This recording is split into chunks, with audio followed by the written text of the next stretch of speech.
बेटा बहुत डिमांड आ रही थी मेरे को, भैया मेरे को ये पढ़ा दो ना इकोनॉमिक्स का।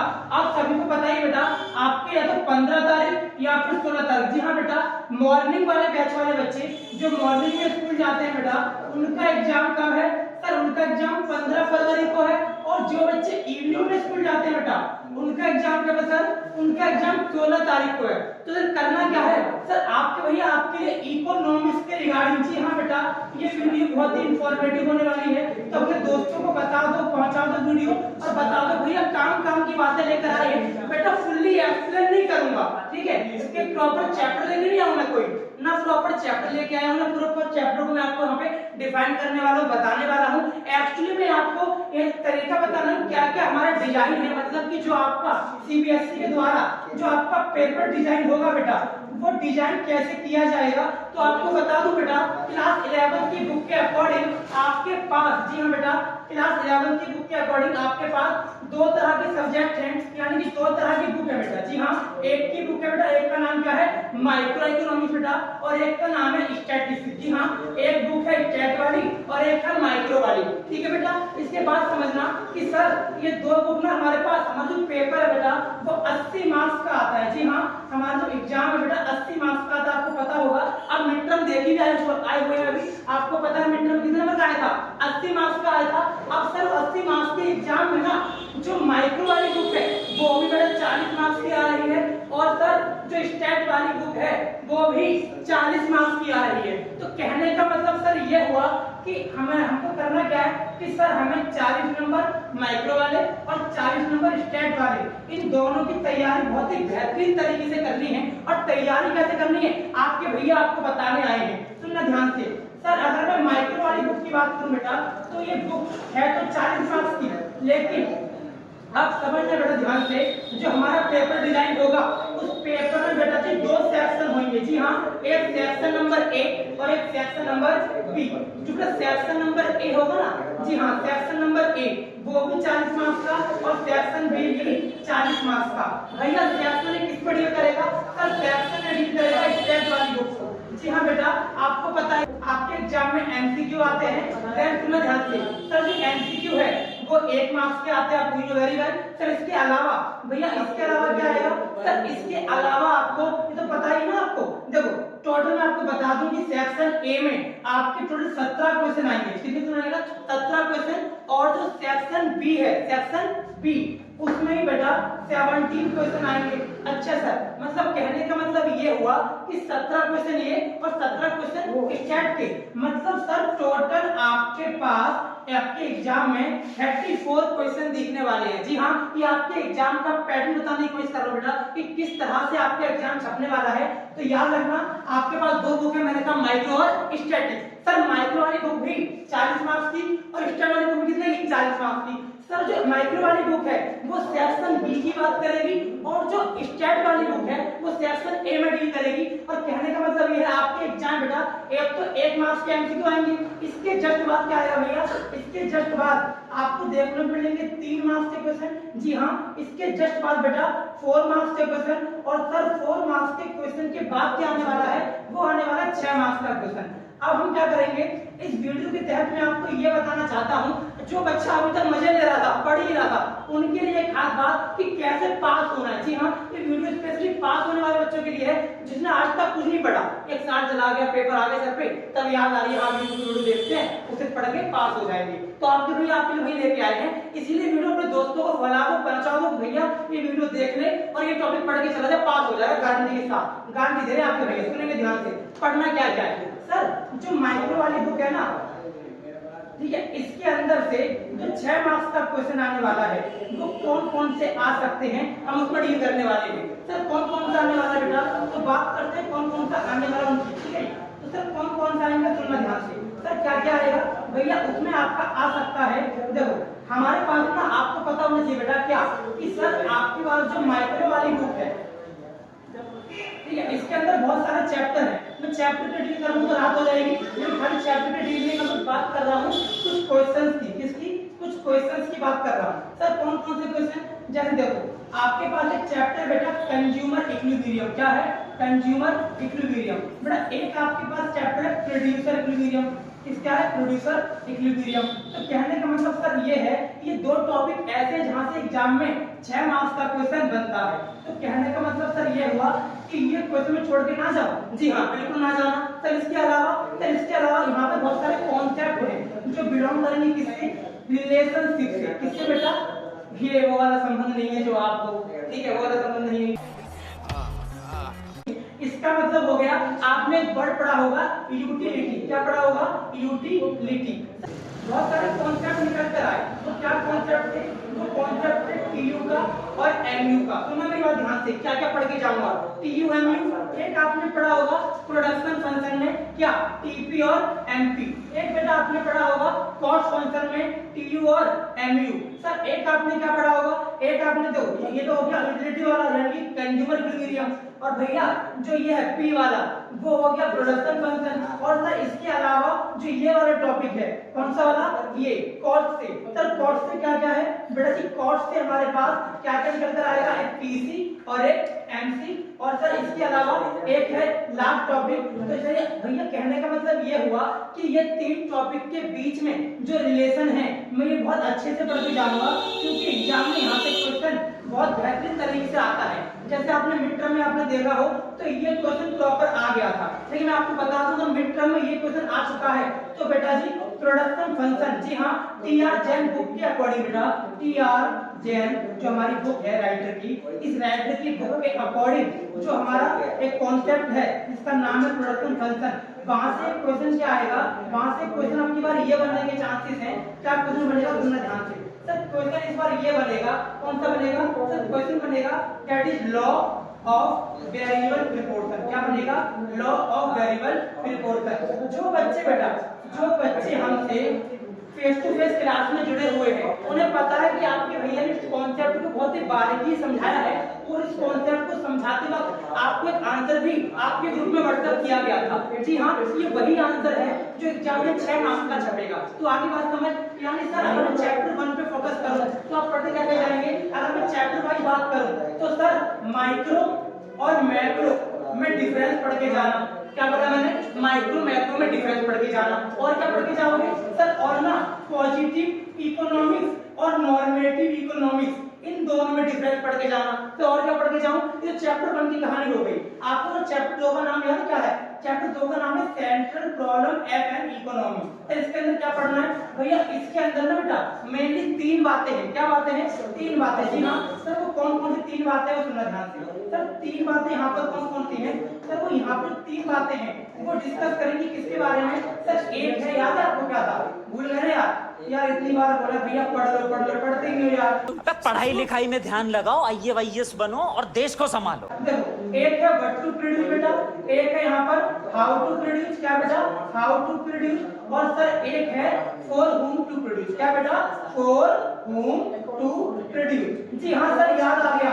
ये तीनों समस्याएं थी एक इकोनॉमी की, जो कि फेमस किसके लिए थी, एक प्रोड्यूसर के लिए थी। तो एग्जाम में आपके लिए ये तीनों बातें अच्छे से डिस्कस करनी है, आपको अच्छे से पढ़ना है। यहाँ से क्वेश्चन आएगा। मैंने आपको चैप्टर नंबर 2 बता दिया, मुझे चैप्टर 3 से क्या पढ़ना पड़े। देखो चैप्टर 3 से क्या पढ़ना है मैंने आपको समझा दिया कि सर चैप्टर 3 से आप खाली इतना पढ़ना कि कंज्यूमर इक्विलिब्रियम की कंडीशन क्या होती है। क्या कहा मैंने, कंज्यूमर इक्विलिब्रियम की कंडीशन क्या होती है। सर चैप्टर 4 से क्या पढ़ूं, चैप्टर 4 भी कंज्यूमर इक्विलिब्रियम के बारे में डील करता है, लेकिन ये जो अप्रोच का फर्क है, जो चैप्टर 3 है वो बात करे कौन से अप्रोच की। सर ये बात करेगा यूटिलिटी अप्रोच। क्या बोलते हैं इसे कहते हैं यूटिलिटी अप्रोच। और जो भैया सेकंड है वो आईसी अप्रोच है। कौन सी अप्रोच है, वो आईसी अप्रोच है। तो कहने का मतलब ये हुआ सर कि मैं ना पीपीसी और आईसी इन दोनों के बारे में अच्छे से पढ़ के जाऊंगा, क्योंकि पीपीसी जो है वो प्रोड्यूसर के लिए है,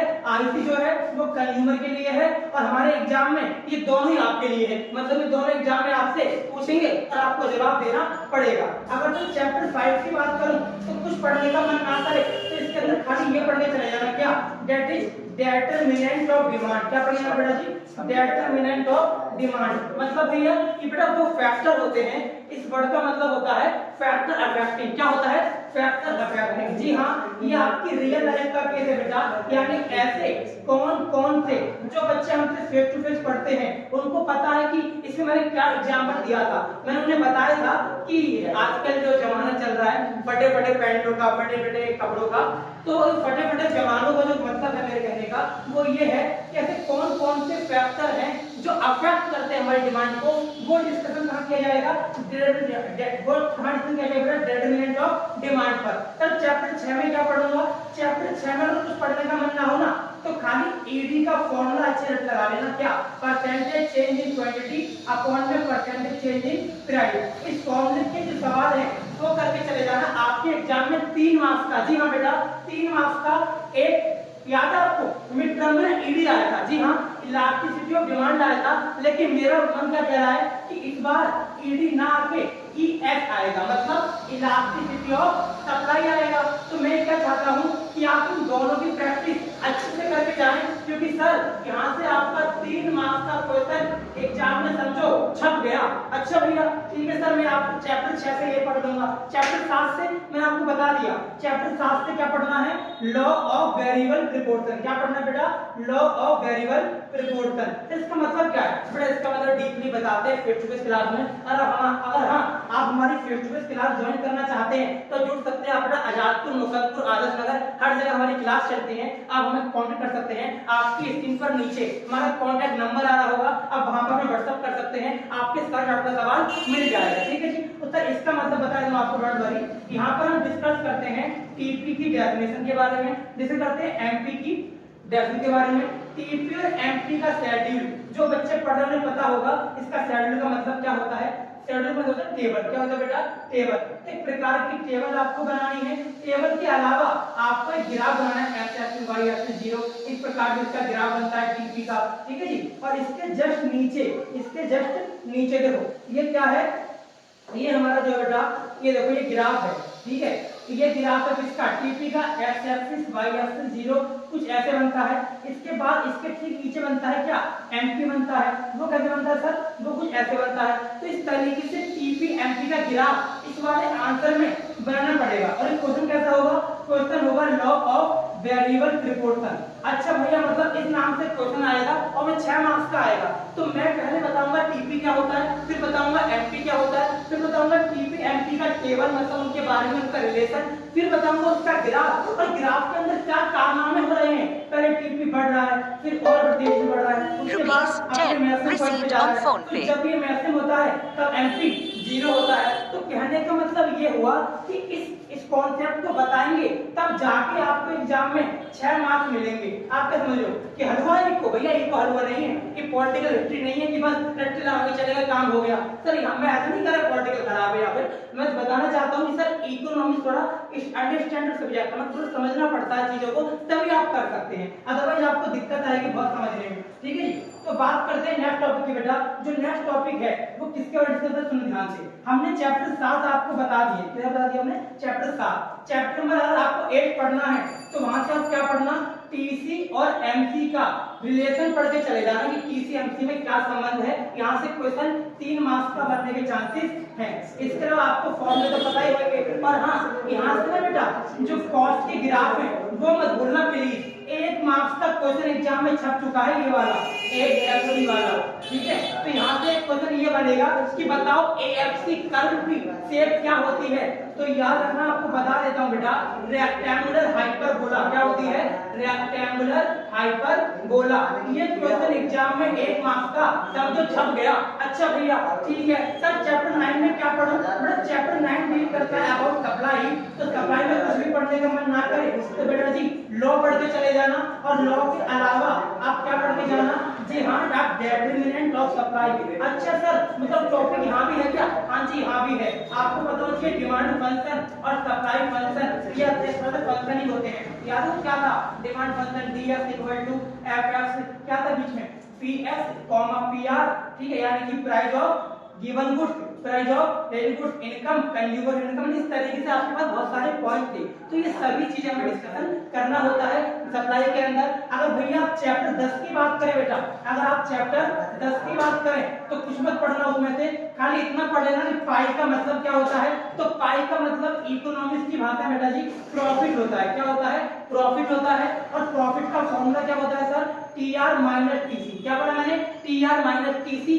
टीआर बोले तो टोटल रेवेन्यू, टीसी में टोटल कॉस्ट, मतलब तो टोटल रेवेन्यू जितना कमाया उसमें से कॉस्ट को माइनस करने पर जो बचा वो पाई है, और पाई मतलब प्रॉफिट है। तो यहाँ से एक क्वेश्चन बनता है कि बताओ प्रॉफिट क्या होता है या फिर पाई क्या होता है। तो आपको जस्ट ये आंसर लेके आना है 1 मार्क्स का एमसीक्यू पर्पस के लिए। Done sir. इसके अलावा प्रोड्यूसर इक्विलिब्रियम की आपके पास कुछ कंडीशन है, वो कंडीशन याद कर लेना, काम बन जाएगा। जैसे मैं बता दूं क्या कंडीशन थी सर। एक कंडीशन थी कि एमआर एमसी के बराबर होता है, और सेकंड थी कि जब वो इक्विलिब्रियम पॉइंट पर आता है, जब वो इक्विलिब्रियम पॉइंट पर आता है तो एमसी बढ़ता हुआ होना चाहिए। तो ये कंडीशन आपकी चैप्टर 10 से बिलोंग करेगी, प्रोड्यूसर इक्विलिब्रियम से बिलोंग करेगी। आगे मेरी बात समझ।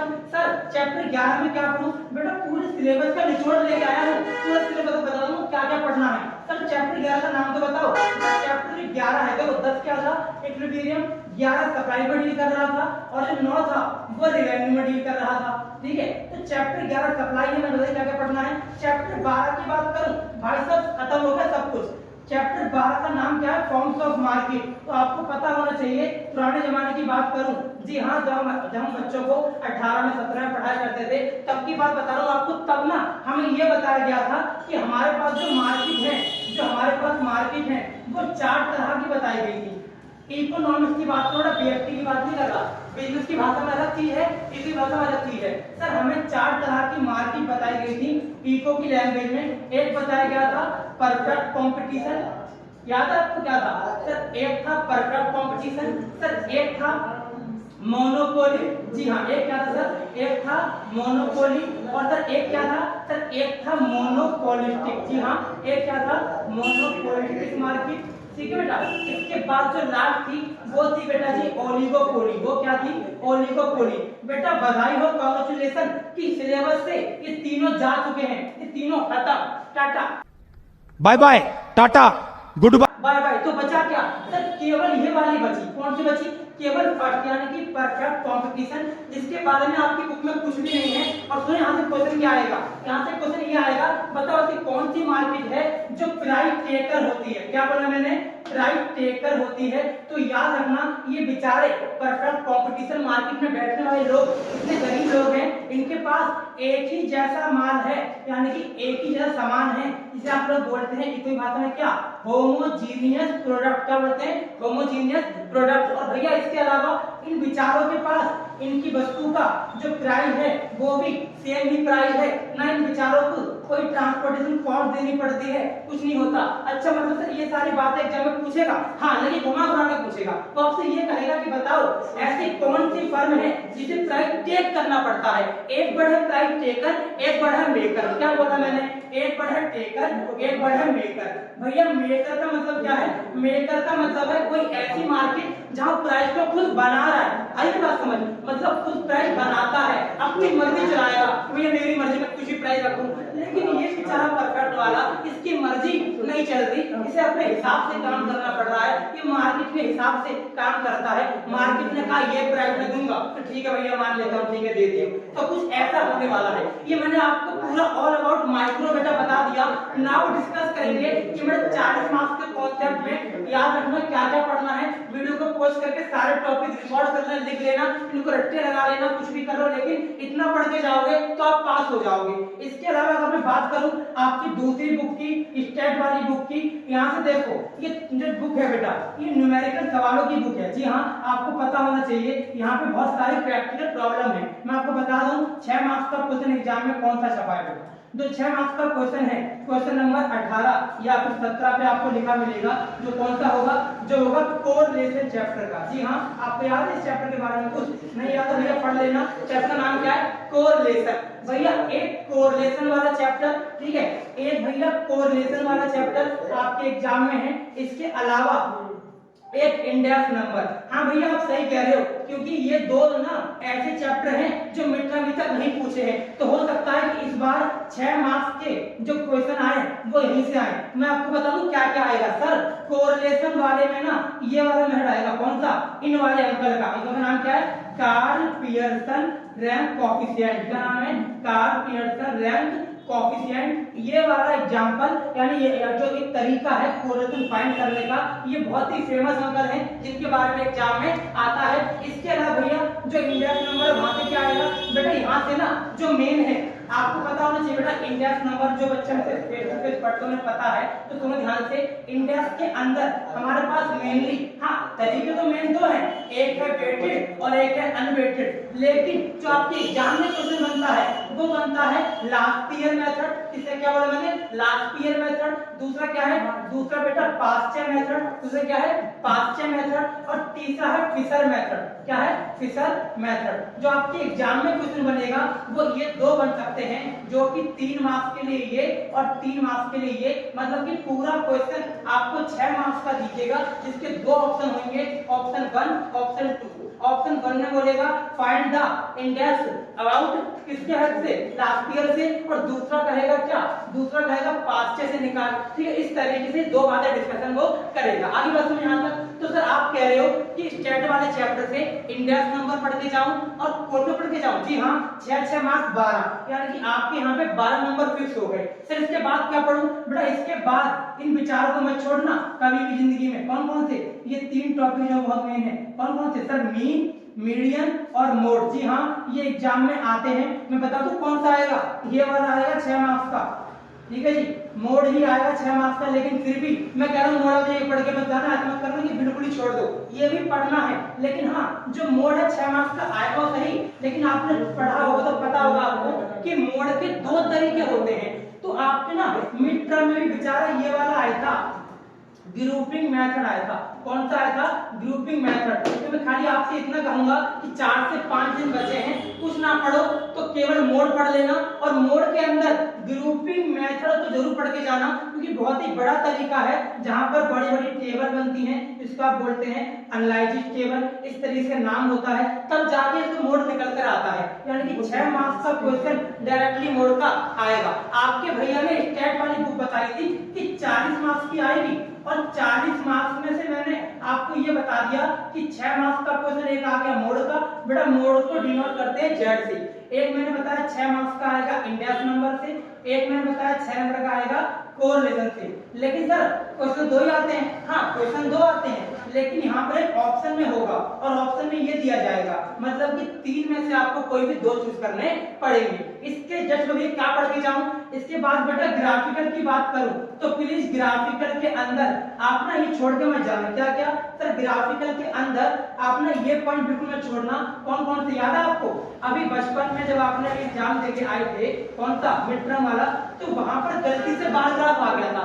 आज तक इतिहास में कभी ऐसा नहीं हुआ कि बार ग्राफ आ जाए, लेकिन कोई बात नहीं, आगे तो आ गया। इस अब की बार मेरे को लग रहा है हिस्टोग्राम आएगा। जी हाँ, कौन सा आएगा बेटा, हिस्टोग्राम आएगा। तो प्लीज हिस्टोग्राम पढ़कर जाना बेटा। इसे हिंदी में कहते हैं आयत चित्र। क्या बोलते हैं, आयत चित्र। भैया पाई चार्ट पढ़ के जाना। क्या कहा मैंने, पाई चार्ट पढ़ के जाना। ठीक है जी सर, इतना पढ़ने के बाद उसे मत भूल जाना ओजाइड को और पॉलीगन को मत भूलना, ओजाइड और पॉलीगन को मत भूलना। सर इतना करने के बाद क्या पढ़ूं बेटा, इतना पढ़ लिया तो कुछ हद तक आपको पेपर आसान रहेगा, पेपर इजी लगेगा। मेरा ये वीडियो बनाने का पर्पस केवल इतना ही था कि हमारे बच्चे ये जान जाए कि भैया इको में है क्या क्या और क्या क्या पढ़ना चाहिए, क्या क्या पढ़ के आप नंबर स्कोर कर सकते हैं, अच्छे नंबर भी ला सकते हैं। और आप तैयारी बहुत पहले से कर रहे हैं और इस वीडियो देख के वो चीजें वो टॉपिक को अच्छा बना लेंगे तो हो सकता है और मजे आ जाए, अच्छे यानी कि अच्छे नंबर आ जाए। ठीक है, आखिरी बात समझ। तो भैया और हाँ प्लीज बेटा प्लीज थ्योरी को हल्के में मत लेना। आपको बहुत बार बोल रहा हूँ, थ्योरी को हल्के में मत लेना।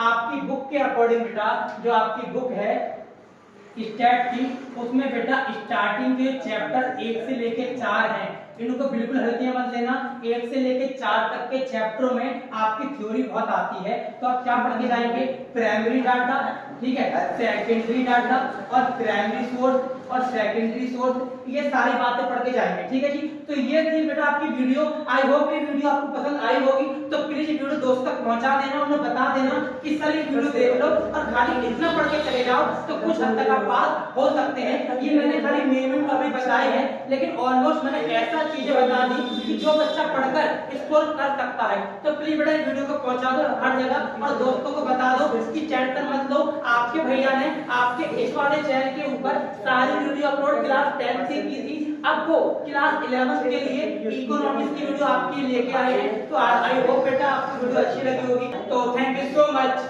अब तुम लोग गलती से अगर नए हो तो सब्सक्राइब करो, वो जो लाल वाला बटन है उस पर अपने जीजा जी फेंक के मारो या फूफा जी, मुझे नहीं पता, बस क्लिक हो जाना चाहिए।